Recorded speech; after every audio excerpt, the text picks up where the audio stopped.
to discuss a few things tonight. Ce soir, nous allons Look at the discuter word. de certaines choses. Nous allons nous baser sur la parole. How many of you remember Combien d'entre that vous se souviennent que le monde a the été world créé was par la created parole de Dieu? by the word Combien of God? d'entre vous se souviennent de cela? The Bible tells us La Bible dit que Dieu avait créé le monde avec ses paroles. Il avait parlé. Il créa les êtres vivants par la parole. Il avait parlé, il dit des mots et les êtres vivants vinrent à la vie. creation, Il a dit des mots et les choses se sont réalisées. whatever Tout God ce que said. Dieu dit arriva. The Bible Et aussi, la Bible nous parle aussi de Jésus. The miraculous things that Les Jesus choses did, miraculeuses que he Jésus did fit. with words. Il les fit avec des mots. He spoke. Il a parlé à des yeux aveugles. Les yeux aveugles l'ont entendu et réagi. And responded. Pouvez-vous imaginer cela? Alors, pensez à Think cela. about this. He spoke to Il a deaf parlé à des oreilles sourdes. Il leur ordonna de s'ouvrir et elles se sont ouvertes. Il He didn't have n'a to. pas eu besoin de les toucher. Il n'a pas eu besoin de les réparer ou quoi que ce soit. Il n'a pas eu besoin de leur donner quelque chose à boire pour que cela se produise. Il n'a pas eu besoin de leur donner quelque chose à avaler pour qu'un miracle se produise. Non, il a dit des mots. Étonnant qu'il ait parlé aux handicapés, ceux qui avaient des membres And the amputés. Bible says the maimed were Et la restored. Bible dit que les handicapés ont été restaurés. Jésus a parlé aux infirmes et leurs membres ont été guéris. Jésus a parlé aux morts et ils sont revenus à la vie. Il a employé des mots, puis il a parlé au vent et aux vagues. Il était maître des paroles. He showed us exactly Il nous a montré exactement ce que le Père a fait. Le Père a créé le monde avec des paroles. Regarde ça, il est allé à la maison de Simon-Pierre. Et la Bible nous dit que la belle-mère de Simon-Pierre était malade. Elle avait de la fièvre. Et la Bible nous dit que Jésus s'est tenu devant elle et a réprimandé la fièvre. Il a parlé à la fièvre pour qu'elle quitte la femme. Et tout de suite, elle a été guérie. Il a dit des paroles parce que la force la plus puissante dans le monde est la force des mots. La parole. La parole est puissante. Le monde entier est né de la parole. Et ça, c'est impressionnant. Maintenant, vous savez, lorsque vous pensez à ça, vous regardez le salut. Dieu nous a apporté le salut avec des paroles. Et il nous a montré dans les Écritures comment recevoir le salut. Il nous a dit d'utiliser les mots. Il a dit, par tes mots, tu seras justifié et par tes mots, tu seras condamné. man is going to heaven or going to hell according to L'homme the ira au paradis ou en enfer selon les mots qu'il a dit. for salvation. S'il a dit des mots que Dieu a recommandé de dire pour le salut, il aura le salut. Mais s'il ne les a pas dit, alors il ira en enfer. Pas à cause de ce qu'il a fait de mal, mais à cause de ce qu'il n'a pas dit. Vous pouvez imaginer ça? Et puis, il nous a dit, pour vivre la vie qu'il nous a donnée, nous devons utiliser des mots. Pour vivre une vie chrétienne authentique, il faut utiliser des mots. Sinon, c'est de la simple religion. Mais si vous utilisez les mots qu'il nous a enseignés, dans ce cas, vous pourriez vous réjouir de la vie chrétienne. Il y a beaucoup de gens qui sont chrétiens, mais ils ne bénéficient pas de la vie chrétienne. Leur vie entière est un combat. Et ils ne savent pas pourquoi. Parce qu'ils ne vivent pas selon ce que Dieu a dit. Ils sont donc frustrés. Certaines personnes restent chrétiennes pendant de nombreuses années et finissent par abandonner et disent qu'elles ne peuvent plus le faire parce qu'elles ont combattu toute leur vie. Et n'importe qui peut lutter pendant 50 ans et 60 ans. Et j'ai vu des gens lutter toute leur vie pour vivre une vie chrétienne en essayant de plaire à Dieu. Ils font de leur mieux jusqu'à ce qu'ils soient frustrés et disent « J'ai essayé, ça ne marche pas. » Mais ça marche vraiment. Ça marche. Mais la vérité est qu'il ne nous a pas dit d'essayer. Il nous a dit quoi faire et quoi dire. Et il nous a dit d'utiliser les mots. Begin with salvation, for example. Commençons par le salut, par exemple, dans le livre des Romains chapitre 10. Nous lisons au verset 8, ok? D'accord, il dit, la parole est près de toi, dans ta bouche et dans ton cœur. Or, c'est la parole de la foi que nous prêchons. Il dit que la parole qui te sauve est près de toi. Puis il dit encore qu'elle est en fait dans ta bouche. Elle est si près de toi, comment peut-elle être si près de toi? La parole du salut, la parole qui t'apporte l'aide, est juste dans ta bouche. Mais que dit ce passage? En fait, il dit la parole est près de toi et elle est même dans ta bouche et dans ton cœur. C'est la parole de la foi que nous prêchons.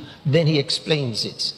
The next verse. Et il explique au verset suivant, il dit, si tu confesses de ta bouche le Seigneur Jésus-Christ, confesser Jésus, déclarer Jésus, affirmer Jésus comme Seigneur avec ta bouche, et si tu crois dans ton cœur que Dieu l'a ressuscité d'entre les morts, tu seras sauvé. Vous voyez comme c'est si simple? Mais il y a beaucoup de gens qui essayent depuis longtemps d'être sauvés. Ils ont essayé d'être sauvés et ça n'a pas marché. Alors, ils sont retournés au péché. Ils ont essayé de servir Dieu et ça n'a pas marché. Alors, ils sont donc retournés au péché. Ils n'ont pas fait ce que Dieu leur a dit. Dieu a dit que si vous déclarez, confessez de votre bouche que Jésus est le Seigneur de votre vie, croyant dans votre cœur que Dieu l'a ressuscité des morts, il dit que le salut est pour vous. Et une fois que tu fais cela, tu ne dis pas, ok, maintenant donc je crois dans mon cœur et je confesse que Jésus est le Seigneur, dont j'attends le salut. Non, il dit que si tu fais cela, le salut est le résultat et il dit que tu seras sauvé. Donc, qu'est-ce que tu es censé faire? Si tu as fait ta part, tu dois déclarer que Dieu a fait la sienne. Alors, comment faites-vous?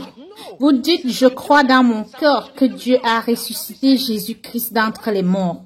Je déclare de ma bouche que Jésus-Christ est le Seigneur de ma vie. Je suis sauvé. Vous voyez, vous devez confesser cette autre partie qui appartient à Dieu. Cela veut dire déclarer que Dieu est fidèle. Dieu a fait ce qu'il a dit qu'il ferait. Alors, j'ai fait ma part. Maintenant, lorsque je déclare que ce que Dieu a dit s'est produit, cela signifie que j'ai déclaré la fidélité de Dieu. Alors, le jour suivant, tu me vois et tu me dis que tu es sauvé. Je réponds oui. Tu me demandes comment tu le sais. Je réponds que je sais que je suis sauvé parce que je crois dans mon cœur que Dieu a ressuscité Jésus-Christ d'entre les morts. Et j'ai confessé sa seigneurie sur ma vie. C'est pourquoi je le sais. Il a dit que si je faisais cela, le salut serait le résultat. Je n'ai pas besoin de ressentir quoi que ce soit. C'est pourquoi il a appelé la parole de la foi que nous prêchons. Nous l'avons vu au verset précédent. Le verset précédent dit, c'est la parole de la foi que nous prêchons. Qu'est-ce que c'est que la foi? What is faith? Faith is accepting La foi, that c'est what God accepter says que ce que is. Dieu dit est ce qu'il dit, que ce qu'il disait était ce qu'il disait, que ce qu'il dit sera, sera. La foi, c'est accepter et confesser que ce que Dieu dit tu es, ce qu'il dit t'appartient, t'appartient, ce que Dieu dit tu peux faire, tu pourras le faire. C'est de la foi, oui. Donc, si Dieu dit fais ça et le salut est à toi, alors quand je l'ai fait, je déclare que le salut est à moi. Ça, c'est la parole de la foi que nous prêchons.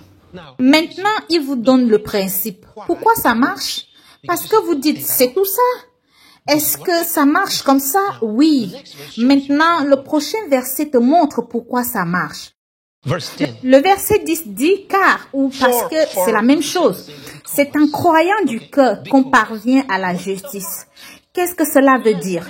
La parole de Dieu nous dit quelque chose à propos de l'esprit humain. Elle nous dit que nous ne croyons pas avec notre cerveau. Nous croyons avec le cœur.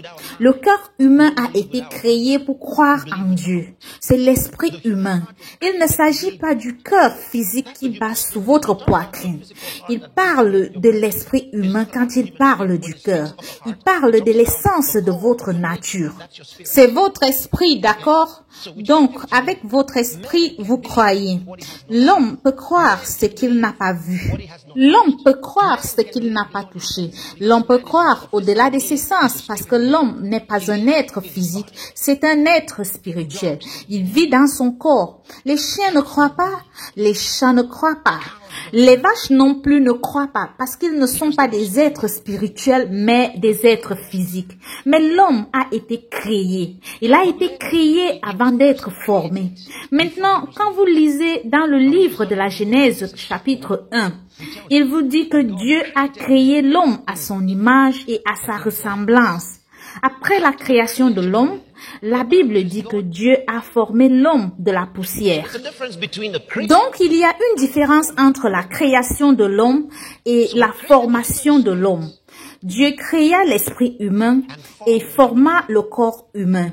Les mots utilisés pour les deux sont différents, tout comme en anglais. Donc, l'homme est un esprit humain.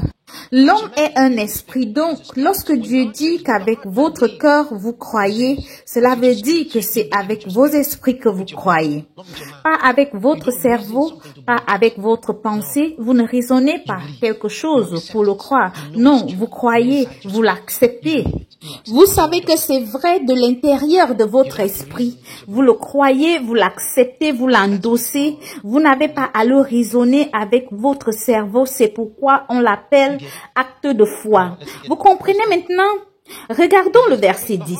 Il dit, car avec le cœur, l'homme croit à la justice. Cela signifie que si tu crois avec ton cœur, si tu crois avec ton esprit, tu es en accord avec Dieu. Car avec le cœur, l'homme croit à la justice. Mais alors, il pourrait ne pas jouir des bénéfices du salut ou alors des bénéfices de la justice jusqu'à ce qu'il fasse la deuxième partie. Regardez, car avec le cœur, l'homme croit à la justice et avec la bouche, la confession est faite au salut. Ainsi, votre bouche ne vous a pas été donnée juste pour que vous puissiez prier. Votre bouche ne vous a pas été donnée juste pour que vous puissiez manger et boire. Non. Votre bouche vous a été donnée pour faire, dire des choses justes qui dirigeront votre vie. En commençant par le salut, il est dit que car avec le cœur, l'homme croit à la justice et avec la bouche, la confession est faite. Le mot confession signifie parler la même chose. En grec, c'est l'homologie, dire la même chose, en accord. Ce qui signifie que vous dites la même chose avec Dieu. Vous êtes en accord avec Dieu. Donc, lorsque Dieu dit quelque chose, vous parlez avec l'idée de ce que Dieu a dit. Vous êtes en accord avec lui.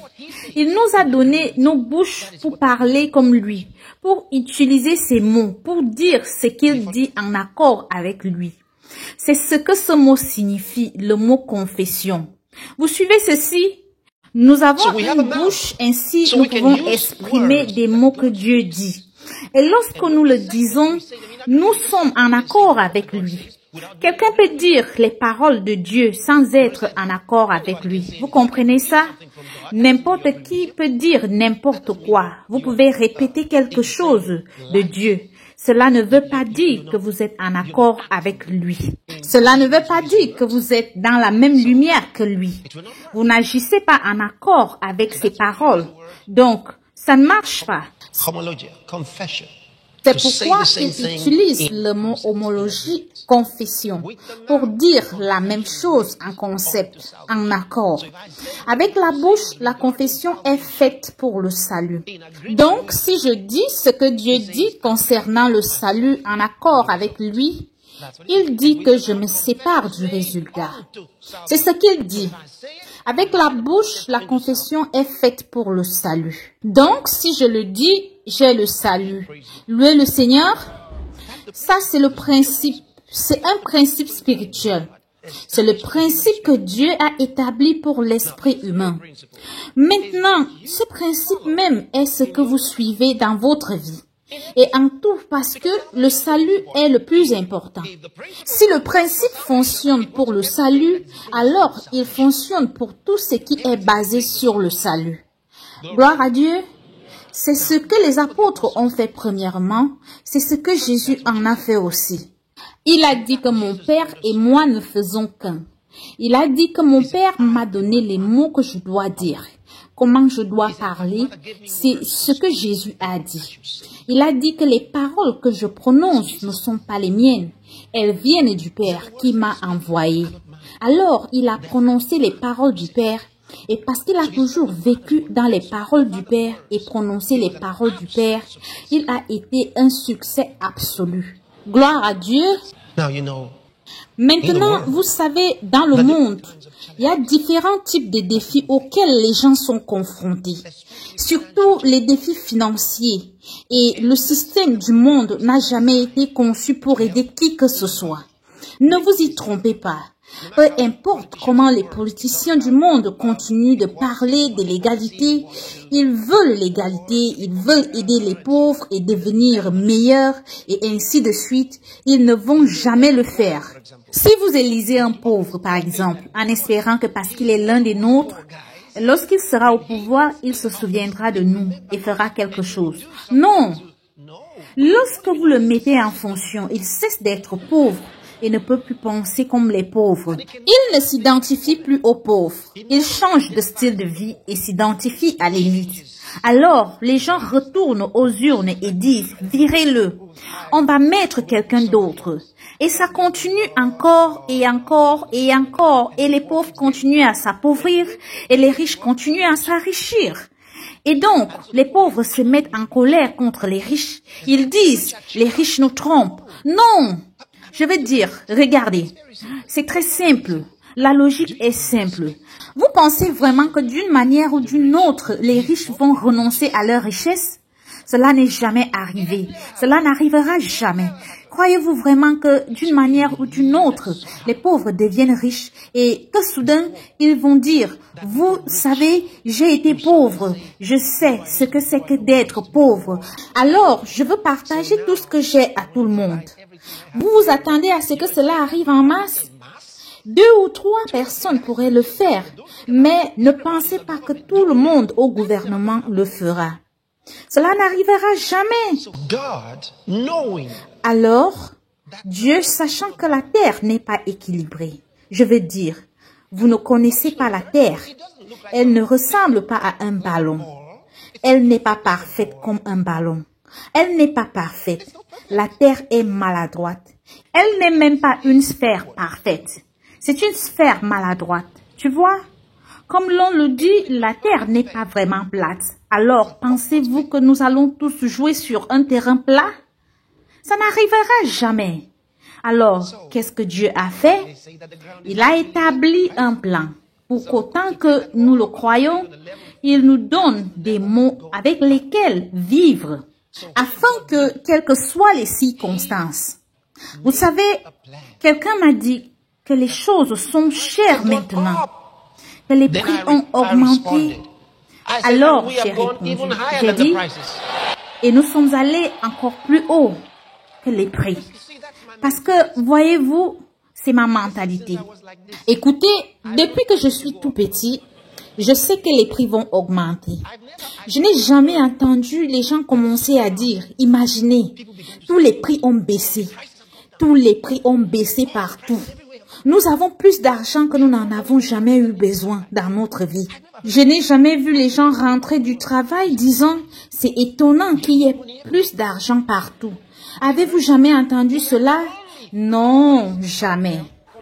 Nous les avons toujours entendus se plaindre que les choses ont augmenté, que le gouvernement ne se soucie pas de l'homme ordinaire. C'est ce qui a toujours été. Le cri a toujours été là. Alors, si ça commence, pourquoi tu t'en soucies? Pourquoi tu t'inquiètes? Ne soyez pas troublés et levez plus haut votre niveau.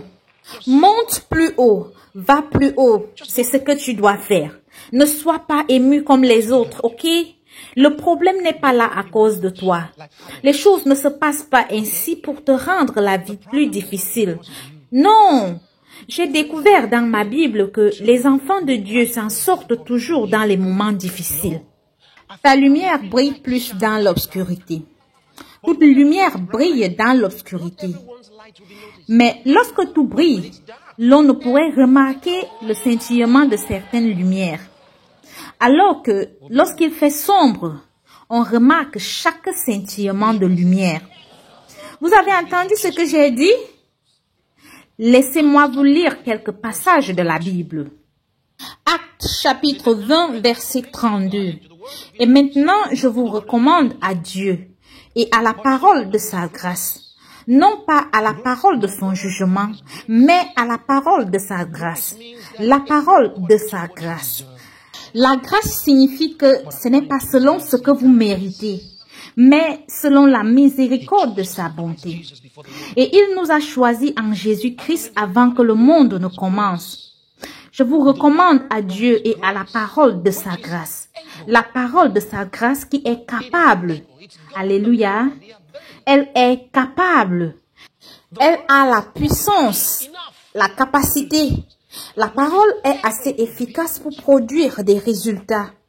Elle est capable de te construire. Pour te construire. La parole est capable de te construire. Il y a de nombreuses années en tant que jeune homme, j'ai su que j'allais être solidement construit pour la parole. J'ai mis mon esprit sur la parole. J'ai décidé que j'allais étudier la parole et que j'allais vivre selon la parole, que j'allais grandir par la parole et que j'allais avoir beaucoup de succès par la parole. Et je le suis devenu et je le serai toujours. Il dit, je te recommande à Dieu dans la parole de sa grâce qui est capable de t'édifier. Donc, peu importe ce qui se passe autour de moi, je suis construit comme un édifice. Je suis un édifice en tour et je continue à grandir. Cette construction ne s'est pas arrêtée. Alléluia. Je continue à devenir plus grand et plus grand et plus grand. C'est la construction de ma vie. Plus grand et plus grand et plus grand. Il dit que la parole est capable de te construire. Alors, donne-toi à la parole.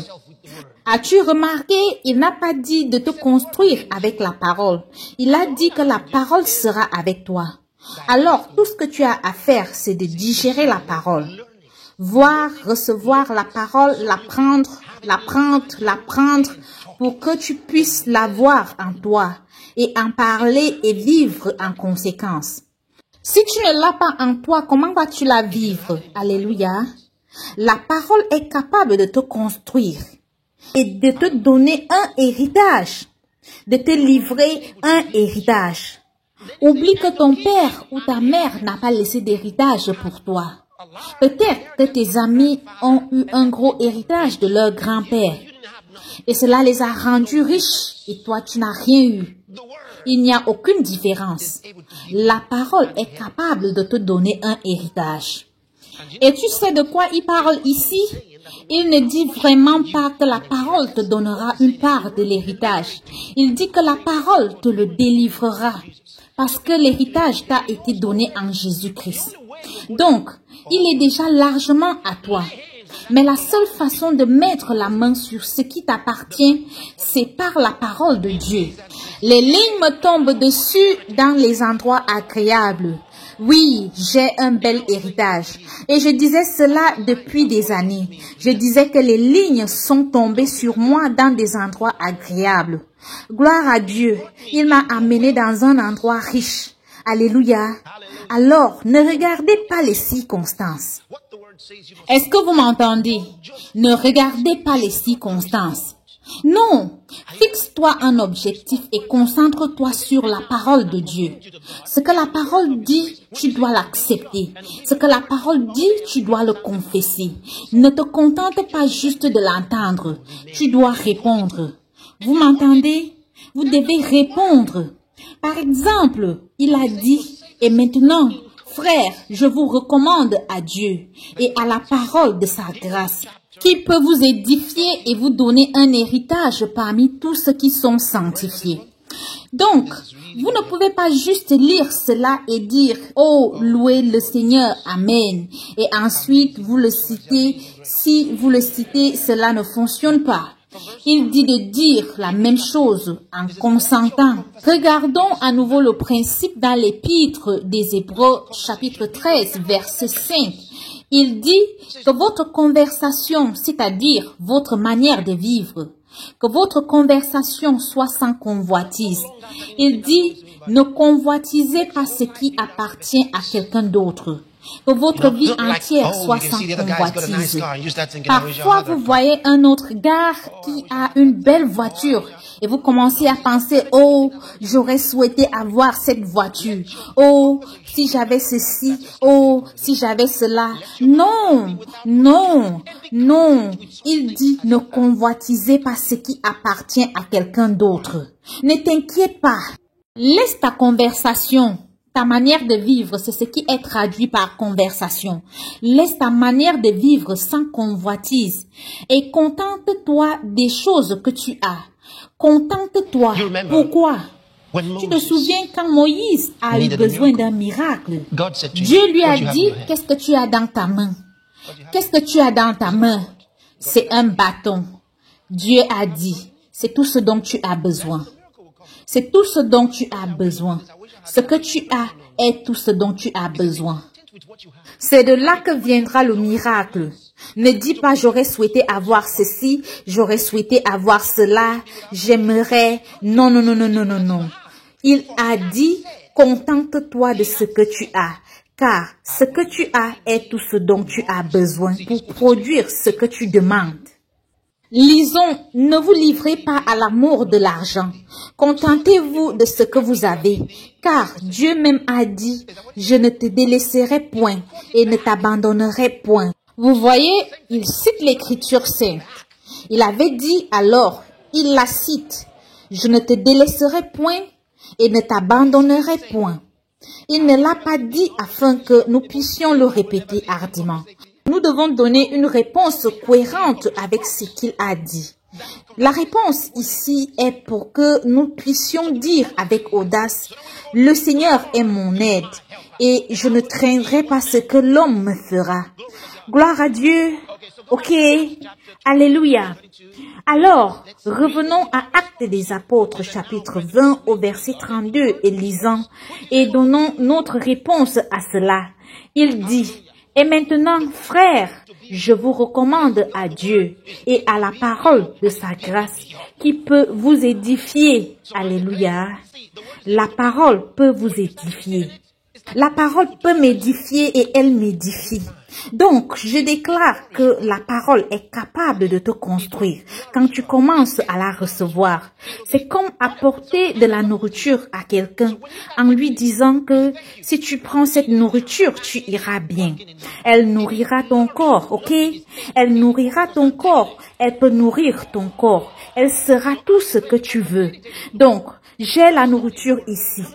Quand tu commences à la prendre, tu dis « Merci, je la mange maintenant et elle travaille dans mon corps. Elle me nourrit, non plus elle est capable parce que je la prends. Donc, je déclare que parce que je médite sur la parole, vous voyez, j'apprends la parole, j'écoute la parole, je reçois imbibant la parole. Donc, je vais dire la parole est capable de me construire. Elle me construit au nom de Jésus. La parole est capable de me donner un héritage. Elle me livre mon héritage en Jésus-Christ. C'est pourquoi je déclare que les lignes tombent sur moi en lieu et place et j'ai un bel héritage. Un héritage énorme, un héritage impressionnant. Le monde est à moi, les nations m'appartiennent. Gloire à Dieu. Alléluia. Donc, à cause de cela, je n'ai aucune crainte. Il dit, le Seigneur est mon aide. Vous avez dit qu'il a déclaré, le Seigneur est mon aide. Je ne craindrai pas ce que l'homme fera. Je ne craindrai pas ce que l'homme fera derrière moi. Vous voyez, quand l'homme change la monnaie, ça tourne comme ça. Je ne craindrai pas ce que l'homme fera. Tu vois qu'ils disent, oh, ils font quelque chose au Naira. Je ne craindrai pas. Parce que le Seigneur est mon aide et donc je suis aidé. Je suis aidé. Je ne cherche pas l'aide. Je suis aidé. Gloire à Dieu. Je suis aidé. Maintenant, écoutez, la raison pour laquelle tu dois dire ces choses, c'est parce que Dieu veut que tu vives dans sa parole. Maintenant, lorsque tu vis dans la parole, ce que tu dis, c'est ce que tu obtiens. Quand tu déclares que tu es aidé, tu es élevé, et tu vas découvrir que tu combats contre les forces qui sont au-delà de ce monde. Et ainsi, tu deviendras un miracle pour le monde. Je suis un miracle pour le monde. Le monde ne peut me comprendre. Allons-y, dites-le. Ils ne peuvent comprendre pourquoi j'ai autant de succès. Ils ne peuvent comprendre pourquoi je suis si victorieux. Parce que j'ai la parole. Comme vous étudiez la parole, répondez à Dieu. Par exemple, quand vous étudiez dans Psaume 23, où il est dit, « L'Éternel est mon berger ». Ne le lisez pas comme si vous étiez juste en train de réciter quelque chose. Déclarez-le. L'Éternel est mon berger. Je ne manquerai de rien. Je refuse de manquer de quoi que ce soit. Il me fait reposer dans de verts pâturages. Il me dirige près des eaux paisibles. Il a restauré mon âme. Allez, que quelqu'un le dise. Je suis béni partout. J'ai la faveur au nom de Jésus-Christ. J'ai la faveur au nom de Jésus. J'ai la faveur partout au nom de Jésus. J'ai la faveur. Alléluia. J'ai la faveur. Gloire à Dieu, je ne suis pas seul. Les anges de Dieu sont avec moi partout où je vais. Je ne suis pas seul. Gloire à Dieu. Alléluia. Gloire à Dieu. Ouvre ta bouche et loue-le, adore-le et remercie-le. Gloire à Dieu. Nous ne sommes pas seuls. Alléluia. Nous ne sommes pas seuls. Gloire à Dieu. Gloire à Dieu.